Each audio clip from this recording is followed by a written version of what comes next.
lebih, wa may yartadid minkum an dinih, barang siapa yang masih irtidad, masih ragu-ragu, masih belum mantap dalam menjalankan perintah Allah, dalam posisinya beragama, berkeyakinan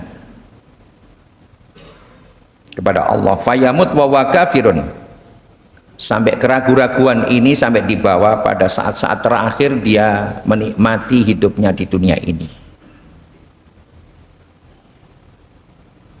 Jadi ketika saat menghembuskan nafas yang terakhir, itu pun masih irtidad, irtadayar, ya. Tadi yang dalam Al-Quran disebutkan wa may yartadid. Fayamut wa huwa kafirun faulaika ashabun nar. Kalau seperti ini sampai ke bawah, sampai di ujung kehidupan kita, wa huwa kafir, orang seperti ini berarti karena belum mantep sampai oleh Allah dinyatakan termasuk masih kategori orang yang kufur. Artinya kufur berarti masih mengingkari, karena belum mantap, berarti mengingkari dan belum meyakini Allah sebagai Tuhan kita. Faulaika ashabun nar hum fiha khalidun. Maka orang seperti ini bisa jadi termasuk ashabun nar hum fiha khalidun, dan selamanya akan di sana.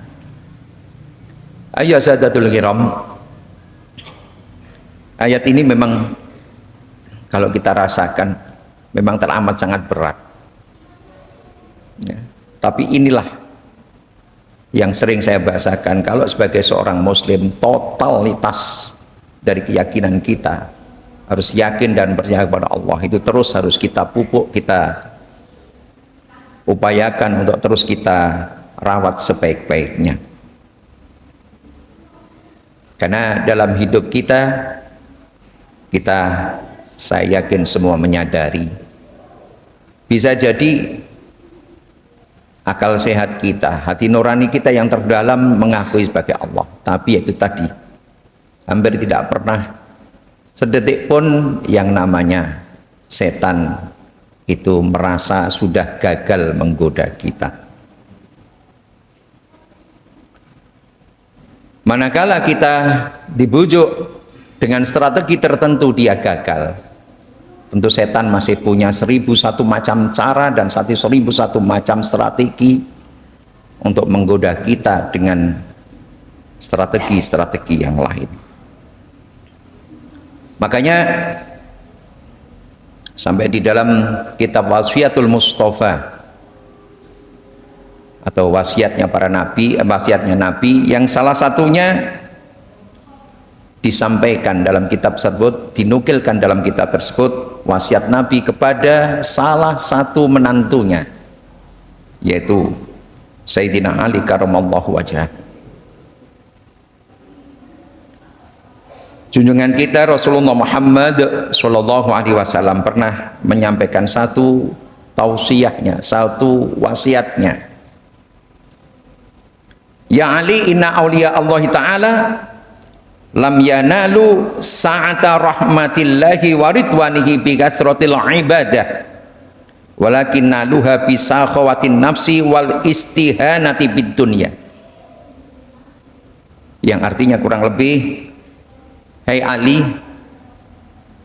inna awliya Allah Ta'ala lam yanalu, ketahuilah bahwa para kekasih Allah lam yanalu, belum bakal mendapatkan atau memperoleh sa'ata rahmatillahi wa ridwanihi, belum memperoleh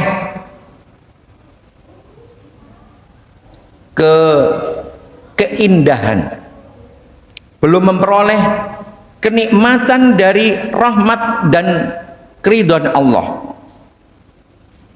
Dengan apa? Bikasratil ibadah, dengan dia merasa telah banyak melaksanakan ibadah.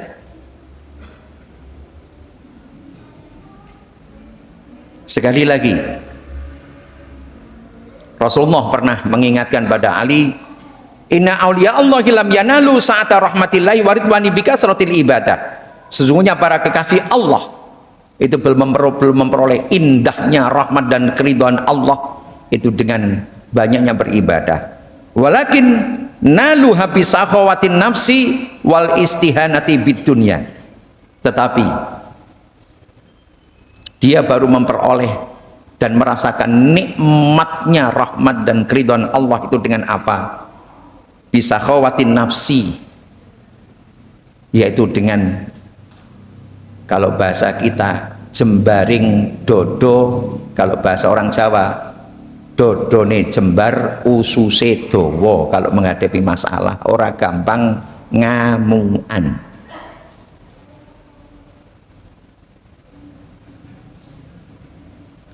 Karena apa ayat Sadatul Kiram?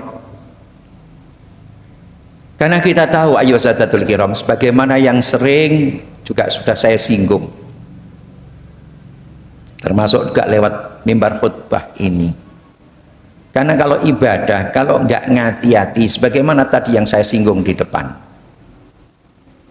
setan tidak pernah merasa kalah dengan perilaku kita. Ketika kita diajak, diprovokasi untuk melakukan maksiat, setan gagal. Justru bisa jadi setan akan lebih banyak mengarahkan kita kon ibadah sing mempeng, sing tek-tekan. Ketika sudah mempeng, merasa diri kita sudah lebih baik daripada yang lain. Ketika kita sudah mempeng, menganggap orang lain jelek, sing apik mau ngaku tok. Maka sekali lagi, kalau ini yang terjadi, kita yang ibadahnya mempeng, itu belum yang terbaik. Karena sudah mulai yang namanya sum'ah, kesombongan, merasa dirinya lebih suci daripada yang lain, itu sudah mulai menghinggapi hati kita.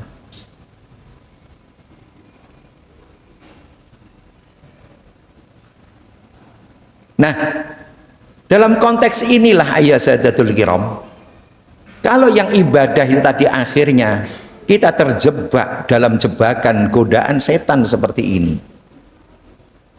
maka sebenarnya akeh ibadah, banyaknya ibadah itu tidak menjadikan kita menjadi orang yang the best di hadapan Allah.